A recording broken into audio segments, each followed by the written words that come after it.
Assalamualaikum warahmatullahi wabarakatuh.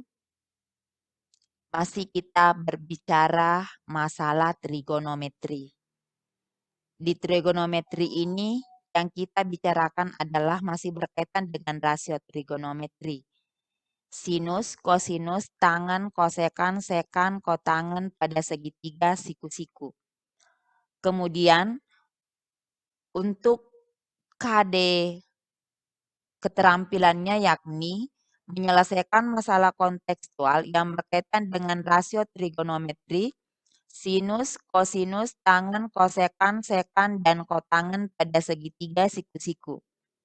Adapun indikator yang akan kita pelajari pada hari ini adalah untuk menyelesaikan masalah kontekstual yang berkaitan dengan rasio trigonometri.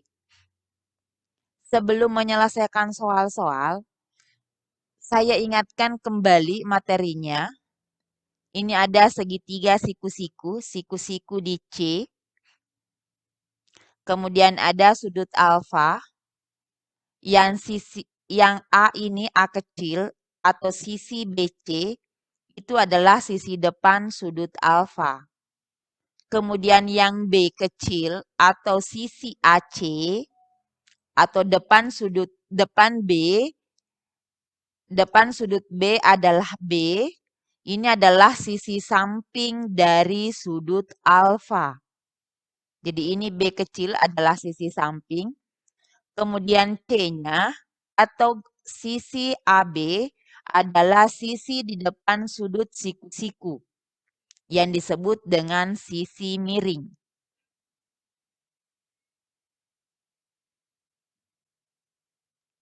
Kalau keterkaitan dengan teorema Pythagoras, C ini disebut dengan sisi terpanjang karena dia berada di depan sudut siku-siku. Sisi A ini adalah sisi pendek, kemudian B ini adalah sisi pendek yang lain. Berdasarkan keterangan di atas didefinisikan ada 6 perbandingan trigonometri terhadap sudut alfa. Yang pertama, sin alfa demi sisi depan per sisi miring. Yakni untuk soal ini, untuk gambar ini adalah A per C. Kemudian untuk cos adalah sami. Untuk di soal ini tentu adalah sampingnya B, miringnya adalah C. Kemudian untuk tangen adalah depan per samping atau desa. Depannya adalah A, sampingnya adalah B. A per B. Sebenarnya ketiga ini adalah kuncinya. Masalah kosekan, sekan, dan kotangen hanya kebalikan dari ketiga ini. Kosekan kebalikan dari sin, berarti mide. Sisi miring per sisi depan. C per A untuk gambar di atas. Kemudian yang kelima, secant alfa, itu kebalikan dari cos alfa, misa. Jadi ini misa C per B. Kalau kotangen, berarti kebalikan dari tangen. Sade. Untuk soal ini adalah, mohon maaf bukan C per A, tetapi B per A. Salah tulis ini, B per A. Sekarang kita lanjut. Ini ada contohnya.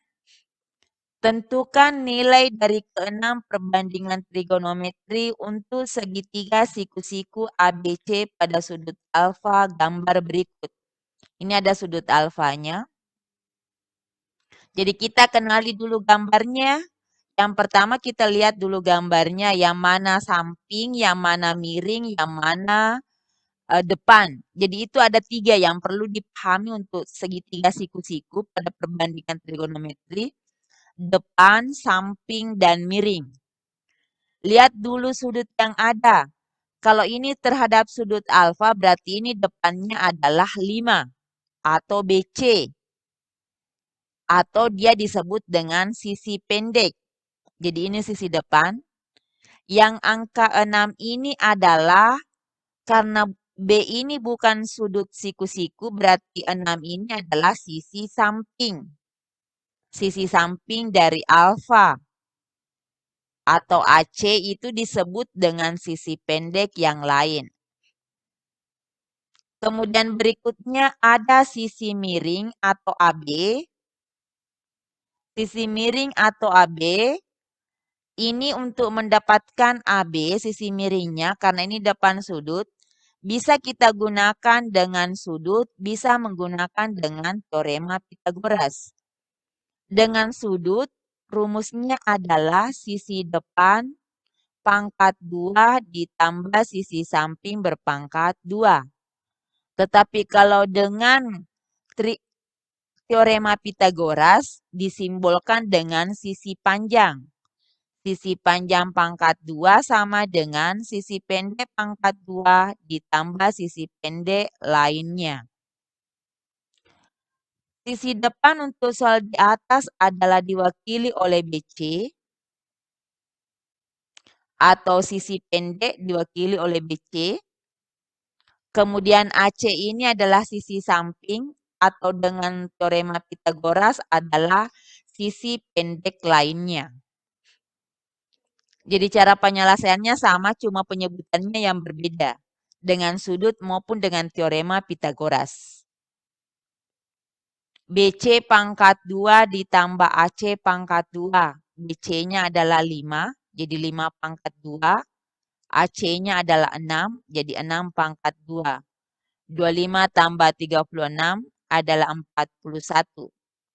Agar di sebelahnya hanya sisi miring saja, tidak ada lagi pangkat 2-nya, maka pindahkan pangkat 2 ke ruas sebelah menjadi akar. Akar 41. Yang mana akar 41 ini tidak bisa disederhanakan, maka seperti itu saja jawabannya. Akar 41. Dengan teorema Pythagoras juga sama. Jadi diingat nak, untuk mencari sisi miring atau ke salah satu sisi pada segitiga siku-siku, itu tergantung dari apa yang ada. Kalau ada sudutnya, berarti kita mengatakan sisi miring, sisi depan, sisi samping. Tetapi kalau tidak ada sudut yang ada, berarti kita menggunakan sisi panjang, sisi pendek, dan sisi pendek lainnya. Setelah didapatkan sisi panjang atau sisi miringnya sama dengan akar 41, maka selanjutnya lengkaplah sudah sisi pendek atau sisi depan, sisi pendek lainnya atau sisi samping, kemudian sisi panjang atau sisi miringnya. Sudah ada semua angka-angkanya. Sekarang kita substitusi ke rumus sin, cos, tangen, kosekan, sekan, dan kotangen. Kita perhatikan. Sin alfa itu rumusnya adalah sisi depan per sisi miring. Sisi depannya adalah 5, sisi miringnya adalah akar 41. Jadi tinggal disubstitusi nilai-nilainya. Nah. Cos itu samping per miring. Sisi sampingnya tadi adalah 6, sisi miringnya akar 41. Kemudian ada tangan. Tangan alfa adalah depan per samping. Depannya adalah 5, sampingnya adalah 6. Kalau masalah kosekan, sekan, dan kotangen tinggal kebalikan dari masing-masing ini. Sin alfa kebalikannya adalah kosekan alfa. Jadi akar 41 per 5. Cos kebalikannya adalah sekan, akar 41 per 6. Kemudian tangen kebalikannya adalah kotangen alfa adalah 6 per 5. Jadi, penjelasan ini lalu kemudian menjadi dasar kalian untuk menyelesaikan soal latihan yang saya berikan untuk 2 nomor berikut ini. Sebagai latihannya, nomor 1, tentukan nilai dari keenam perbandingan trigonometri untuk segitiga siku-siku ABC pada sudut alfa gambar berikut. Kita lihat, yang sebagai sisi depan di sini tentu adalah BC. Nilainya adalah 3. Jadi kita tulis di sini 3. Kemudian lanjut lagi. Sisi samping alfa, ini sisi sampingnya alfa, adalah AC sepanjang 8. Jadi kita ganti dengan 8. Lanjut, sisi miring AB. Untuk mendapatkan AB atau sisi miring atau sisi terpanjang ini, maka itu adalah kita akan menggunakan dengan sudut ataupun dengan teorema Pythagoras. Dengan sudut, maka kita menggunakan istilah miring, samping, dan depan. Sisi miring berpangkat 2 itu sama dengan sisi depan berpangkat 2 ditambah sisi samping berpangkat 2. Kita ganti angka-angkanya. BC-nya sebanyak 3. Jadi 3 pangkat 2 ditambah AC-nya 8. 8 berpangkat 2. 3 pangkat 2 nilainya adalah 9. 8 pangkat 2 adalah 64. 9 ditambah 64 adalah 73. Berarti sisi miringnya adalah akar 73. Karena akar 73 ini tidak bisa lagi disederhanakan, maka cukup sampai akar 73 saja kita tulis. Begitupun juga dengan menggunakan teorema Pythagoras, sama halnya dengan yang di atas ini. Jadi BC-nya adalah 3 pangkat 2, kemudian AC-nya adalah 8, 3 pangkat 2 adalah 9, ditambah dengan 64. Lanjut, 9 ditambah 64 adalah 73. Kemudian lanjut lagi, 73, maka sisi panjangnya adalah akar 73. Jadi AB-nya adalah 73. Maka kita sudah dapatkan semua sisi panjang ataukah sisi miring, kita sudah dapatkan nilainya adalah akar 73. Jadi saya copy saja yang ini, akar 73.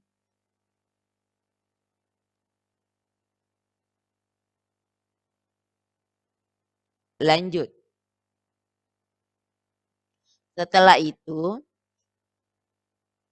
sisi pendeknya tadi kita dapatkan 3, sisi miringnya akar 73. Jadi 3 per akar 73.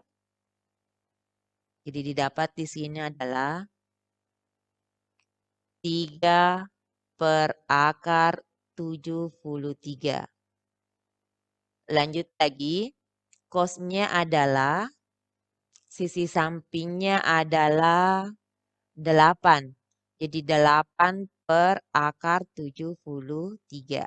Jadi di sini adalah 8 per akar 73.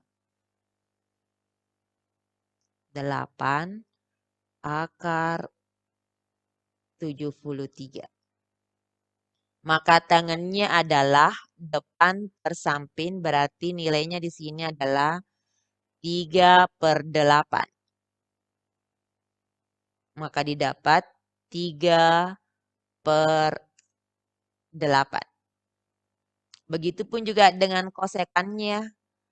Kalau kosekannya berarti kebalikan dari sin. Berarti di sini adalah akar 73 per 3. Kalau yang sebelahnya adalah akar 73 per 8. Kemudian lanjut ke tangannya, berarti kebalikan dari tangan. Hasilnya adalah 8/3. 8/3. Begitupun juga dengan nomor 2, latihan nomor 2. Di latihan di nomor 2, ini agak berbeda dengan contohnya dengan latihan nomor satunya tadi. Yang ini, yang sebagai sisi depan di sini adalah AB. Jadi yang sebagai sisi depan adalah AB. Sisi depannya adalah AB. Nilainya adalah 7. Kemudian lanjut, sisi sampingnya adalah BC. Jadi kita ganti di sini adalah BC. Berarti BC itu nilainya adalah 5. Jadi kita ganti di sini sebanyak 5. Sisi miring atau sisi panjangnya, sisi miringnya di sini adalah depan sudut siku-siku adalah AC. Kita harus cari lagi ini sisi panjangnya berapa. Untuk mendapatkan sisi panjang seperti tadi menggunakan teorema Pythagoras. Sisi depannya adalah AB, jadi kita ganti dengan AB. Kemudian sisi sampingnya adalah BC. Kemudian kita substitusi nilai-nilainya. AB-nya 7, BC-nya 5. 7/2 adalah 49. Kemudian 5/2 adalah 25. Berarti nilainya adalah 74.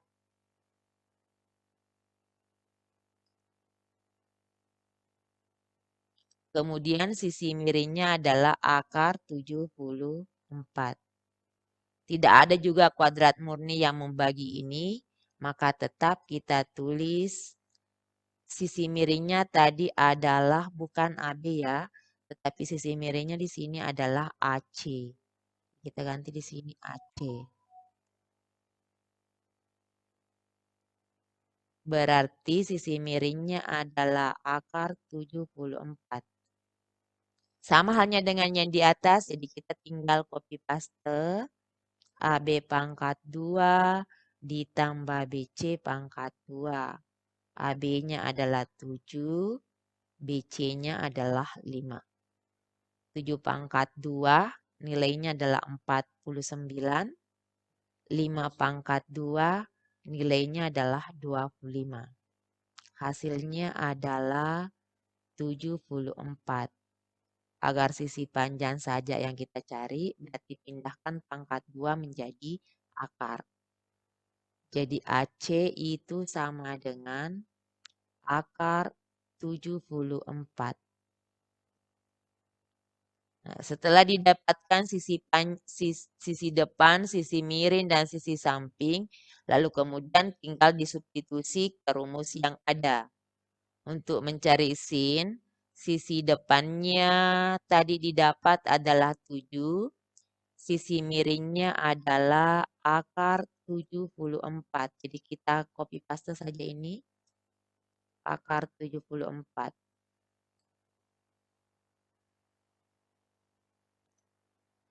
Jadi sisi depannya adalah 7, sisi miringnya adalah akar 74.